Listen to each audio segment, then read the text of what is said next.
Hi, welcome everyone in Biology by Pravina.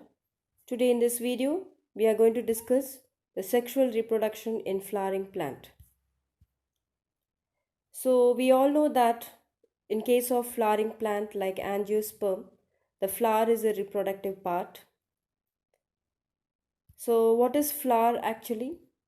Flowers are nothing but these are the several hormonal and structural changes that results in the differentiation and development of the floral primordium.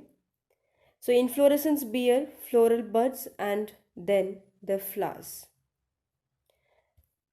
So now coming to the structure of the flower. So the flower consists of basically two parts, that is androecium and gynoecium. So androecium is nothing but it is a male reproductive organ and gynoecium is a female reproductive organ. So let us discuss about this one by one. So coming to the structure of androecium, so it is a male reproductive part of a flower and it consists of what? Wall stamens, and their number and length are variable in different species. So basically the stamen is a male reproductive part and this length of the stamen may vary in different species of plants. Now when you're talking about the parts of the stamen, it constitutes filament and anther. Now what is filament? Filament is nothing but it's a long and a slender stalk and at proximal end attached to the thalamus of the petals or of a flower. So we know what is thallus. Thallus is nothing but it is the part which constitute all other floral parts of the flower. So this long slender stalk like structure, this we call it as stamen. So now what is anther? So anther here, it is a terminal and a typically bilobed and each lobe has two theca. Often longitudinal grooves run lengthwise separating the theca. Now let us see the transverse section of the anther. So here in the picture is shown a transverse section of the anther. So the anther is a tetragonal structure and it is constituting of 4 microsporangia which is located at each of the corner. So you can see here this is actually a diathecus and it is consisting the and diathecus. Why? Because each this is lobe no that is having divided into two lobes, so that's why it is called diathecus, and each of the thecus you can find there is a microsporangia, right?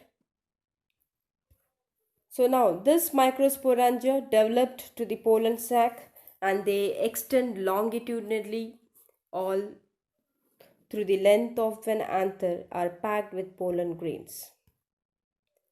Now let us spend some time to understand the structure of microsporangium. So microsporangium, when you just see the a microscopic view, so here you can see. So this microsporangium constitute 4 layers. So what are they?